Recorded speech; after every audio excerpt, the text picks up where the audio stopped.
Hello viewers, we are back again. Litwit welcomes you. And today we are doing another poem of class 12th An elementary school classroom in a slum.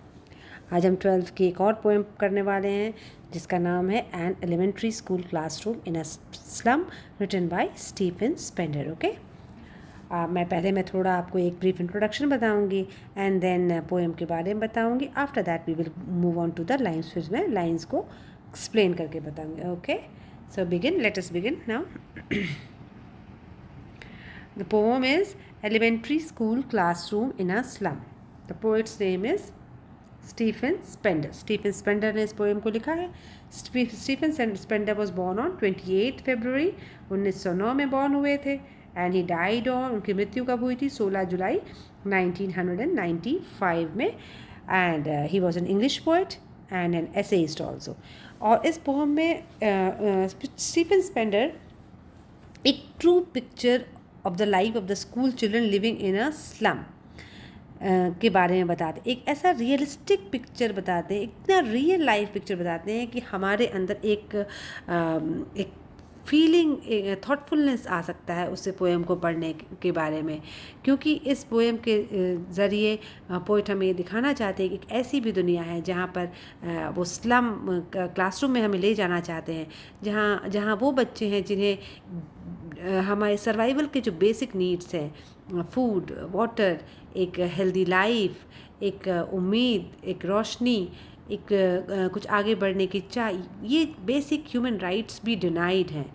And हम में से बहुतों को लगता होगा कि नहीं, सबको सब कुछ अवेलेबल है, बट ऐसा नहीं है. बहुत सारे ऐसे अंडर प्रिविलेज लोग हैं जिन्हें बहुत सारी सुख सुविधाएं नहीं अवेलेबल है and they are leading a pitiable miserable life. वो बहुत ही अपनी ज़िंदगी को बहुत ही बुरे तरीके से गुजार रहे हैं, जहाँ उनके पास कोई भी अपॉर्चुनिटीज़ नहीं है. तो ये जो सेंसिटिव पोएम है an elementary school classroom in a slum, ये एक ऐसा विंडो है जहाँ से हम उस दुनिया की एक झलक देख सकते हैं.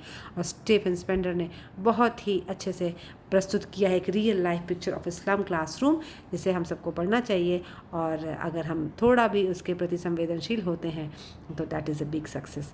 Okay, so let us move on. आगे बढ़ते हैं हम. नाउ ये है Stephen Spender. This is Stephen Spender poet. Okay, और इस पोम में वो बताते हैं, जैसे कि मैंने बताया कि इस पोएम के ज़रिए वो हमें क्या बताना चाहते हैं कि जो समाज में असमानता है, समाज में इनजस्टिस, अन्याय है, और क्लास इनइक्वालिटीज़ है, कास्टिज़म, क्लास के बीच में जो असमानता है, और डिनाइल ऑफ अपॉर्चुनिटीज़ मीन्स जो लोगों को अवसर, सभी को वो बराबर अवसर नहीं प्राप्त हैं. और इन सब के बारे में पोएट ने बहुत अच्छे से बताया है. प्लस पोएट ने अपने भी थॉट्स एक्सप्रेस किए हैं about the widening gap between the rich and the poor. अमीर और गरीब के बीच में जो गैप है, जो रिफ्ट है, जो दरार है, वो बढ़ती ही जा रही है. और इस पोएम के थ्रू उन्होंने एक कैपिटलिस्ट अर्थव्यवस्था के ऊपर भी एक कुठाराघात किया है, एक प्रहार किया है, जिससे इस कैपिटलिस्ट इकोनॉमी से में अमीर होते जा रहे हैं और गरीब होते जा रहे हैं. उनके बीच का जो गैप है बढ़ता जा रहा है, जिससे कि उनको वो सारे अवसर नहीं प्राप्त हो सकते हैं जो एक अमीर सोसाइटी के लोगों को प्राप्त हो रहे हैं, और जिससे कि असमानता और असंतोष बढ़ता ही जा रहा है. तो पोएट इस पोएम के थ्रू हमें इन फैक्ट से भी रूबरू कराना चाहता है. He wants us to see a real picture of a slum classroom. Okay, now we shall begin with the lines quickly. अब लाइन स्टार्ट करते हैं हम. One more thing I want to say, ये जो पोम है ये 4 stanzas में है और 4 स्टैंजाज ऑफ 8 लाइन्स, 8 लाइन की 4 स्टैंजा इस पोम में है. Okay, now let us begin. Far, far from the gusty waves, these children's faces, like rootless weeds, the hair torn round their pallor, the tall girl with a weighed down head, the paper-seeming boy with rat's eyes. सबसे पहले poet ने classroom में हमें लेके चल रहे हैं और उन बच्चों से मिलवा रहे हैं. फार फार फ्रॉम गस्टी वेज, फार का रिपीटिशन हुआ है, 2 बार लिखा है फार. गस्टी वेज मतलब तेज हवा का झोंका, फास्ट हवा, जिससे में हमें क्या डिनोट हो रहा है? एनर्जी, मूवमेंट है ना, मूवमेंट है, एनर्जी है, मोशन है. और इनसे दूर ये जो बच्चे हैं उनके फेसेस कैसे हैं, रूटलेस वीड्स की तरह। वीड्स मीन्स घास, वो घास जिनके पास जड़ नहीं है, जड़ रहित घास। इससे हमें क्या डिनोट किया जा रहा है कि ये बच्चे ऐसे हैं जिनकी कोई जड़ें नहीं हैं। जब हमारे खेत में या गार्डन में घास उगाता है तो हम उन्हें उखाड़ फेंकते हैं। व्हाट इट मीन्स, वो अनडिज़ायरेबल है, unwanted, we don't want them, हमें वो घास नहीं चाहिए होती है। उसी तरह से इन गरीब बच्चों के, इन स्लम के बच्चों के हमें समाज में कोई आवश्यकता नहीं है। उनके डिस्क्रिप्शन कैसे है, उनके उनके बाल कैसे, वो बिखरे हुए हैं, उनके फेस पे फैले हुए हैं, बिखरे हुए हैं, नीटली कोम्ड नहीं है, कंघी किए हुए नहीं है। और पैलर मीन्स पेल फेसेस, पीले पड़े हुए चेहरों में बाल उनके बिखरे पड़े अस्त व्यस्त हैं। और वो एक लंबी लड़की जो क्लासरूम में है, वो बिल्कुल बैठी है सिर झुका कर, वेट डाउनवर्ड। वे मतलब यहाँ पे देखो वज़न से बताया जा रहा है कि वो इतने जैसे सिर झुका के ऐसे बैठी, मतलब जैसे कितना वज़न हो उसके ऊपर।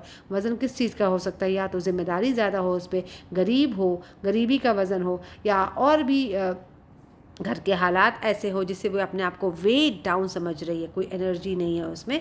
The paper seeming boy, now another very pathetic image is paper seeming boy. Paper seeming boy means क्या एक बच्चे का वज़न पेपर की तरह हो सकता है? नहीं हो सकता। व्हाट डज इट मीन कि बच्चे कितने अंडर नरिश्ड हैं, माल न्यूट्रिशन में के शिकार हैं, गरीब हैं, उन्हें ठीक से खाने को भी नहीं मिल रहा। दैट इज़ वाई उसके वेट कैसे कंपेयर किया जाए पेपर से। पेपर सीविंग बॉय, पेपर की तरह वो बच्चा दिखता है। और बच्चे की आइज़ कैसी डिस्क्रिप्शन है, रैट साइज़। रैट साइज़ आप ये सोचिए, एक स्कूल के बच्चे का, छोटे बच्चे का आइज़ के कंपैरिजन रैट के आइज़ से किया जा रहा है, एक एनिमल के आइज़ से।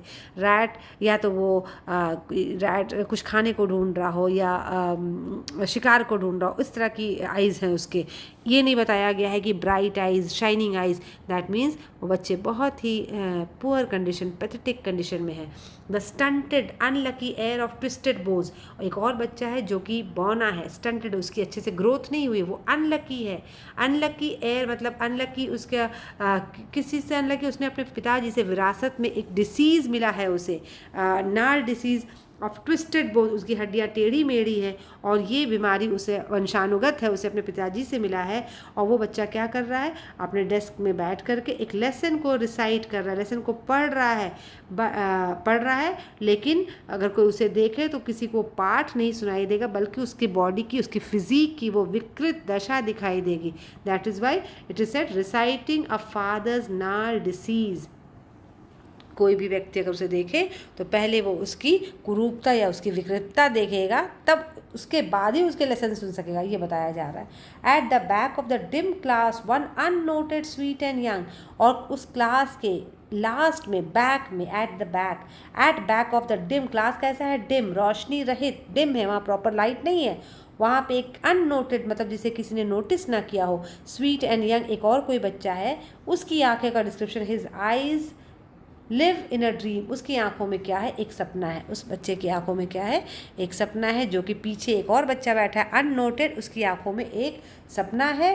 And his eyes live in a dream of squirrel's game. वो बच्चा क्या देख रहा है, एक स्क्विरल को खेलते हुए देख रहा है, इन स्क्विरल ट्री रूम में है।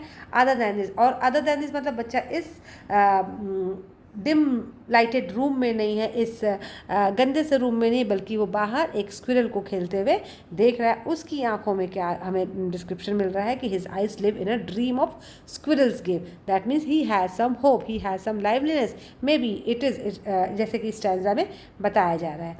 सेकेंड स्टैंजा में हम आते हैं, ऑन सार क्रीम वॉल्स। ऑन सार क्रीम वॉल्स डोनेशंस, ऑन सार क्रीम वॉल्स डोनेशंस। और उस रूम की दीवारें कैसी हैं, सार क्रीम, किसी खट्टे क्रीम की तरह भद्दी पीली दीवारें हैं।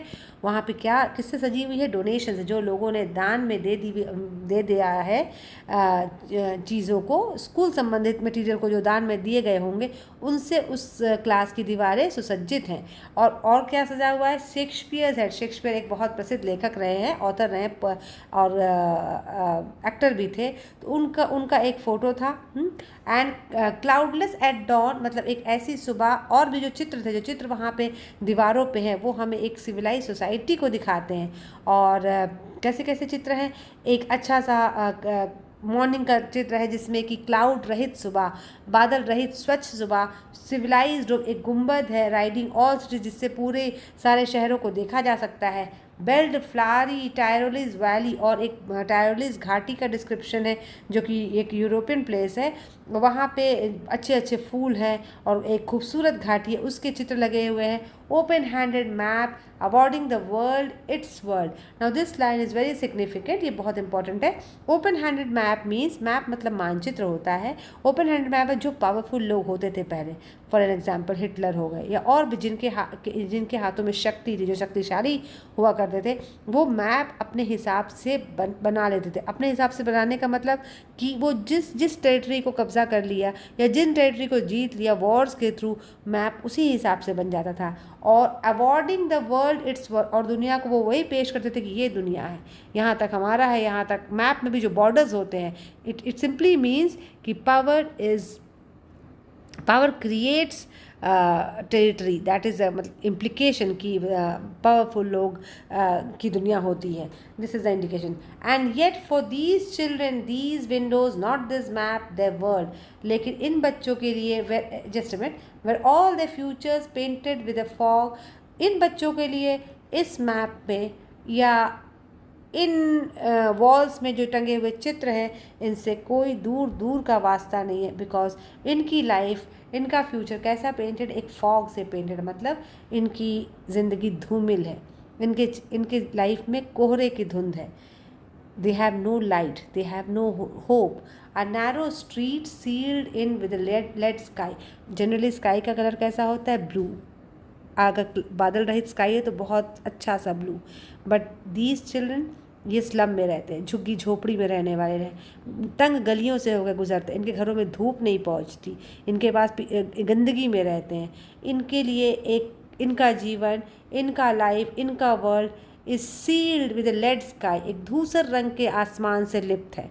इनके लाइफ में कोई ऐसी रोशनी की किरण नहीं है।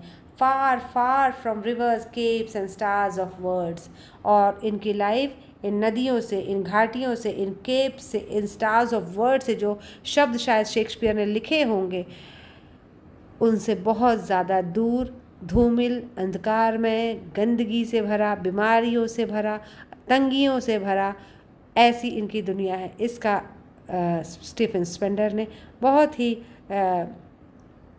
संवेदनशील डिस्क्रिप्शन दिया है। ओके, नाउ मूविंग ऑन, फिर अब हम नेक्स्ट स्टैंजा देखते हैं। Just a minute. Yes, next stanza is okay. Surely Shakespeare is wicked, the map a bad example, with ships and sun and love tempting them to steal. फिर वो कहते हैं Shakespeare is wicked. Shakespeare को कैसा बताया जा रहा है, विकेड बताया जा रहा है, घृणास्पद बताया जा रहा है। और मैप को क्या बताया जा रहा है कि map is a bad example. Map with ships and sun, क्योंकि ये जहाज़ों का वर्णन, ये जो सन है, सूर्य की रोशनी है, और जो स्टोरीज़ हैं, जो लव है दिखाया, जो सिविलाइज सोसाइटी में जो ये टायरोलिस वैली की जो घाटियों में जो फूलों के चित्रण है, या शेक्सपियर के राइटिंग में जो स्टोरीज़ हैं, जो रोशनी है, जो सपने हैं, या जो पैलेसेस है, जो कैसल्स हैं, जो कहानियाँ हैं, ये सब उन्हें किसके तरफ टेम्प्ट करता है, प्रलोभित करता है बच्चों को चोरी करने की तरफ, क्योंकि इनके नीड्स फुलफिल नहीं हो सकते। तो उनके अगर ख्वाब बड़े हुए तो उसे पूरा कैसे करेंगे, चोरी करके करेंगे। तो उन्हें ये टेम्पटेशन दे रहा है कि हम गलत राह पे चलें। For tempting them to steal for lives that slyly turn in their cramped holes from fog to endless night. और उनकी लाइफ स्लाइली मतलब होता है धूर्तापूर्ण, उनकी ज़िंदगी बहुत धूर्ता से एक क्रैम्प्ड होल की तरफ मुड़ जाती है। व्हाट इज़ द मीनिंग, कि जो वो झुग्गी झोपड़ी वाले में बच्चे रहते हैं, वो खोलियों जैसे घरों में रहते हैं। आपने सुना होगा मुंबई के स्लम्स में खोलियों में रहते हैं, जहाँ पे बिल्कुल बहुत तंग कमरे होते हैं, और इसकी छत भी बहुत नीची होती है, ठीक से धूप भी वहाँ नहीं पहुँचता, क्रैम्प्ड होल्स, बिल्कुल जैसे लगता हो कोई बिल नुमा घरों में ये रह रहे हैं। और वहाँ पे जो धुंध है, जो कोहरा है, वो सुबह से लेके एंडलेस नाइट तक रहता है। सजेशन क्या है पोएम इस लाइन का, कि उनका जीवन में अंधकार है और ये अंधकार एंडलेस नाइट है, जिसकी भोर ना हो, जिसकी सुबह ना हो, ऐसे लाइफ में ये रहते हैं। तो इन्हें ये मैप बैड एग्जाम्पल लगता है और शेक्सपियर विकेड लगता है, क्योंकि उस सन से, उस लव से, उन शिप से इनका कोई रिलेशन नहीं है। On the slag heap, these children where skins peeped through by bones and spectacles of steel. What is it? कि वो अपने बॉडी को एक स्लैग हीप समझ रहे हैं, एक waste, slag heap means waste material, waste material का एक वेस्ट मटेरियल का हीप, एक ढेर समझ रहे हैं खुद को कि वो वेस्ट मटेरियल के हीप हैं, और ऐसे हैं जिनकी स्किन इतने मैल न्यूट्रिस्ट हैं, इतने उन्हें खान पोषण की इतनी कमी है कि उनके स्किन बिल्कुल उनके बोन से चिपक गए और उनके हड्डियों का ढांचा विजिबल है, उनका स्केलेटन विजिबल है, और जो वो चश्मा लगाते हैं वो भी टूटे हुए हैं, स्टील फ्रेम के हैं, जिनकी ग्लासेस अगर टूट गई हैं तो वो रिपेयर की हुई, ऐसा लगता है कि स्टोन से बॉटल के टुकड़ों को किसी तरह से चिपका करके रिपेयर करके वो यूज़ कर रहे हैं, बस उनका काम चल रहा हो। All of the time and space, और उनका पूरा समय, उनका स्पेस, उनकी पूरी दुनिया कैसा, एक फॉगी स्लम है, धुंध कोहरे से बना हुआ स्लम है, झुग्गी झोपड़ी है, जहाँ पे को रोशनी की कोई किरण, कोई उम्मीद, कोई होप नहीं दिखाई देती। So now this is a very powerful word. So क्या हमें पोएट क्या सजेस्ट कर रहे हैं? Blot the maps with slums as big as doom. हमें उनके वर्ल्ड के मैप से उनकी स्लम जैसी लाइफ को, एक पैथेटिक लाइफ को मिटा देना चाहिए, जैसे कि प्रलय से कोई चीज़ सदैव के लिए मिट जाती हो, उसी तरह से उनके मैप से, उनकी लाइफ से हमें वो स्लम का अंधकार को नष्ट कर देना चाहिए, बर्बाद कर देना चाहिए। इट मीन्स उनको एक हमें नई रोशनी की तरफ लेकर के आना चाहिए। We should erase those slums, we should try to take them out of the situation. वो जिस सिचुएशन में अभी रह रहे हैं उससे हमें उन्हें बाहर निकालना होगा। ये इस स्टैंजा में बताया जा रहा है कि कैसे उनकी लाइफ में कोई होप नहीं है। Then moving on to the another stanza, unless governor, inspector, visitor, this map becomes their window, and these windows that shut upon their lives like catacombs break open till they break the town and show the children to green fields and make their world. जब तक कि अब poet authorities की बात करने लगे, authorities की बात इसलिए करने लगे कि कोई पावरफुल व्यक्ति जब हो, जिसके हाथ में कुछ अधिकार हो, अथॉरिटी हो, वो कुछ करे, बच्चों के कुछ स्टेप ले, वो आगे आए उनकी स्थिति में सुधार करने के लिए, तो उनकी वर्ल्ड, उनका मैप बदल सकता है ना? कैसे बदल सकता है?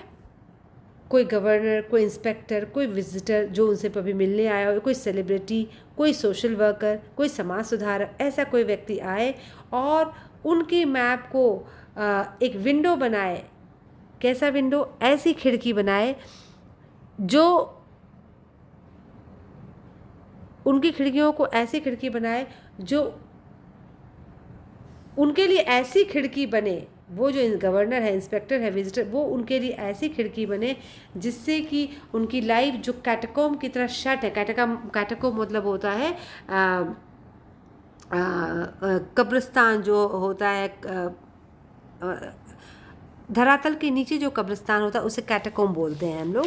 और अंडरग्राउंड ग्रेव्स, तहखाने में जो कब्र बनाए जाते हैं उनको कैटाकोम्ब्स बोलते हैं। और उनकी लाइफ को कैटाकोम्ब से कंपेयर किया गया। That means again that pitiable situation, उनकी ऐसी स्थिति जहाँ उनके पास रोशनी नहीं है, तो वो तहखाने में उनकी ज़िंदगी कट रही है। और उनकी जो झुग्गी झोपड़ी है, जो बिलों की तरह जिन घरों में वो रहते हैं, उसे कंपेयर किया गया है कैटाकोम्ब से। और ये जो ऑफिशियल्स हैं वो ऐसी खिड़की बने कि उनको उस कैटाकोम्ब को उनसे तोड़ के उन्हें बाहर निकालें और उन्हें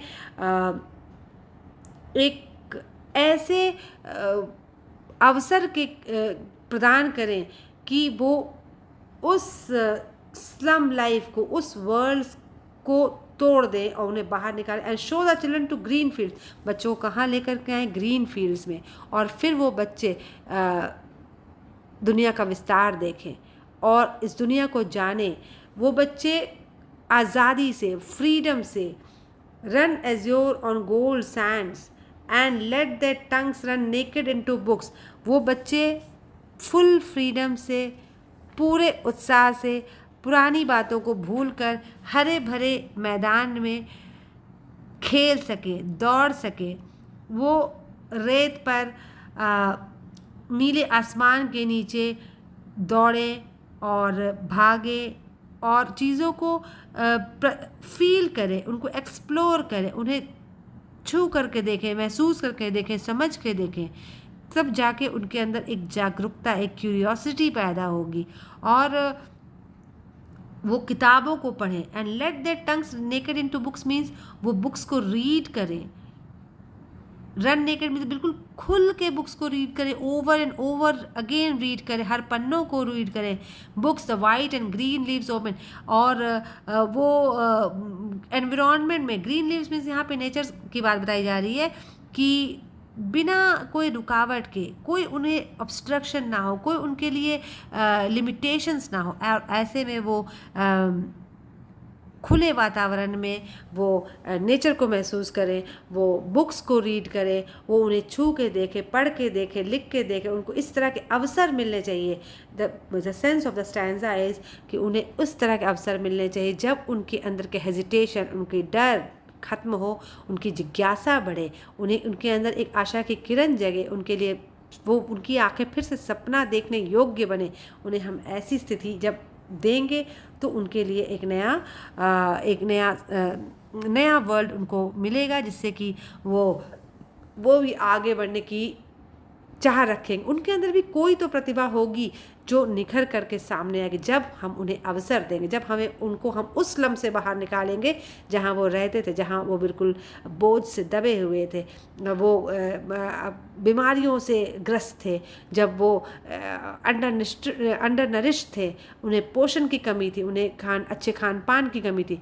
उस इलनेस से बाहर निकाल के उन्हें हम खुला आसमान, खुले फील्ड्स दें, किताबें दें और आसमान के नीचे उन्हें दौड़ने को मिले, खेलने को मिले।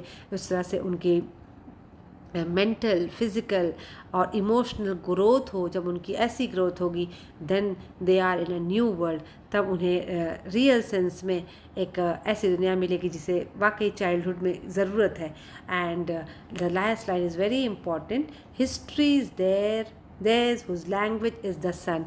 इस लाइन का मतलब क्या है कि सन क्या है, सूरज क्या है। सूरज is a source of energy, sun is a source of energy. और सन से हमें ऐसी एनर्जी मिलती है जो अनलिमिटेड है, ऐसी ब्राइटनेस जो पूरे वर्ल्ड को प्रकाशित कर सकती है। व्हाट डज इट मीन कि वो एक एनर्जी का स्रोत है और जो सारे अंधकार को मिटा सकती। ये अंधकार सिर्फ फिजिकल डार्कनेस की नहीं बता रहे हैं इसका पोएम में पोइट, ऐसे डार्कनेस जो हमारे माइंड्स को क्लोज करता है, हमें बॉर्डर्स बनाना सिखाता है, हमें हाई एंड लो का स्पेस बनाना क्रिएट करता है, जो पुअर एंड रिच के बीच में स्पेस क्रिएट करता है। तो इन सब चीज़ों से हमें एनलाइटनमेंट मिलेगा। जब हम एनलाइटेड हो जाएंगे, हम एजुकेटेड हो जाएंगे रियल सेंस में, जब हम शिक्षित होंगे, जब हम अपनी नैतिक जिम्मेदारी भी समझेंगे, वो एक रोशनी है, हम सब के लिए वो रोशनी है। वही लोग इतिहास क्रिएट करते हैं जिनकी भाषा या जिनके शब्द या जिनके विचार सूर्य की तरह होते हैं। जब हम इतने उज्जवल हों अंदर से, जब हम इतने एनलाइटेड हों अंदर से, जब हम खुद इतने शिक्षित हों या हम कुछ बदलने की चाह रखते हों, वही लोग इतिहास बनाते हैं। और जब ये ऑफिशियल्स ऐसा कुछ करें इन बच्चों के लिए, जब ये अपने कैटाकोम्स को तोड़ के बाहर आ जाएं, ग्रीन फील्ड से भागने दौड़ने लगें, उन्हें अवसर मिलने लगे, that time these people create history, ये इतिहास रचते हैं। So these are very beautiful lines, बहुत ही सुंदर वर्णन है पोएट का। And last line is very powerful because history theirs whose language is the sun. उसकी भाषा जिसकी सूर्य की तरह रोशन करने वाली हो, जिसकी भाषा में सूर्य की तरह तेज हो, वो ही इतिहास रचते हैं। With this powerful line this poem comes to end. इस लाइन से पोएम समाप्त होता है। अब हम थोड़ा सा इस पोएम के थीम के बारे में बात कर लेते हैं। मेजर थीम इस पोएम में है, ब्यूटीफुली पोएट ने बताया है, थीम्स ऑफ सोशल इनजस्टिस और क्लास इनइक्वालिटीज़। समाज में जो अन्याय है, अब अमीर और गरीब, किसी को बहुत सारी सुविधा अवेलेबल है, हर तरह की चीज़ें अवेलेबल है, किसी को बेसिक नीड्स भी पूरे नहीं फुलफ़िल नहीं हो पा रहे हैं। एक बेसिक राइट है, राइट टू लिव, जहाँ हम एक कम से कम शुद्ध हवा मिले, पीने को स्वच्छ पानी मिले, पढ़ने को किताबें मिले, एक बच्चे को स्कूल जाने का अधिकार मिले, शिक्षा का अधिकार हर बच्चे का नैतिक अधिकार, मूल अधिकार है। जहाँ पे इतनी इनइक्वालिटी है, स्टीफन स्पेंडर इस पे हमारा ध्यान आकर्षित करना चाहते हैं। और एक और बहुत इंपॉर्टेंट थीम इस पोएम में है, दैट इज़ पॉवर्टी, गरीबी। बिकॉज गरीबी की वजह से इन बच्चों की ऐसी स्थिति है, एंड डिसीज़ या जो तंगी है, या जो बर्डन है, या जो बॉडी में इन्फर्मिटी है, जो बच्चा विकृत है, या बच्चे की जो ट्विस्टेड बोन्स की डिसीज़ है, कहीं ना कहीं गरीबी से लिंक्ड है। अगर वो रिच हो तो इन चीज़ों के लिए उनके पास साधन हो कि इनसे वो मुक्त हो सके। पॉवर्टी इज़ वेरी इंपॉर्टेंट थी। पॉवर्टी मीन्स गरीबी, और गरीबी की वजह से ही बच्चे वेट डाउन फील कर रहे हैं, या डिसीज़्ड हैं, ट्विस्टेड हैं। अगर गरीबी ना हो तो, अगर उनके पास पैसे हो, अगर वो फिनेंशियली स्ट्रांग हो, तो ये चीज़ें रूल आउट हो सकती, बहुत हद तक हो सकती हैं। और another important theme in the poem which I think, मुझे लगता है होना चाहिए, दैट इज़ होप, उम्मीद। हम ऑफिशियल्स अगर ऐसे आ जाते हैं, अगर वो बाहर निकल जाते हैं, उनके लिए एक नया खुला संसार हो जहाँ वो अपने सारे टैलेंट्स को एक्सप्लोर कर सकते हैं, एंड मे बी उसमें से कोई बहुत आगे निकल के आ भी सकता है उन बच्चों में से, तो that is a hope of building a better society. अगर हम समाज में, एक सभ्य समाज में हैं, तो उनके प्रति भी हमारी कुछ नैतिक जिम्मेदारी होती है, जिसे हम सबको रियलाइज़ करना चाहिए। इस पोएम के थ्रू पोएट हमें ये बताते हैं कि we need to feel for them, we need to be sensitive towards them. हमें उनके प्रति संवेदनशील होना चाहिए, because they deserve to live. After all वो ह्यूमन बींग्स हैं, और इंसान, एटलीस्ट उन्हें जीने का अधिकार तो है ही सही। और ये हम सब की, एक सभ्य समाज में रहने वाले सभी की जिम्मेदारी है कि हम ऐसे लोगों को खुले दिल से एक्सटेंड करें help, to bring them out of the pitiable state. उनकी जो मिजरेबल कंडीशन है, उनकी जो दयनीय स्थिति है, उनसे वो थोड़ा बाहर निकल सके, तो हम सबका जीवन सार्थक। ऑन दिस नोट मैं यहीं पे ख़त्म करूँगी। So this was the poem, hope you understood it well. मुझे उम्मीद है कि आप बहुत अच्छे से समझ पाए होंगे और आपको अच्छा भी लगा होगा। If you like my videos, like करिए, शेयर करिए, सब्सक्राइब टू माई चैनल, और अपने कोई भी सुझाव या जहाँ कुछ भी नहीं समझ में आया, कमेंट बॉक्स पर लिखिए, मैं आंसर करूँगी। Okay, so thank you so much, will be back soon.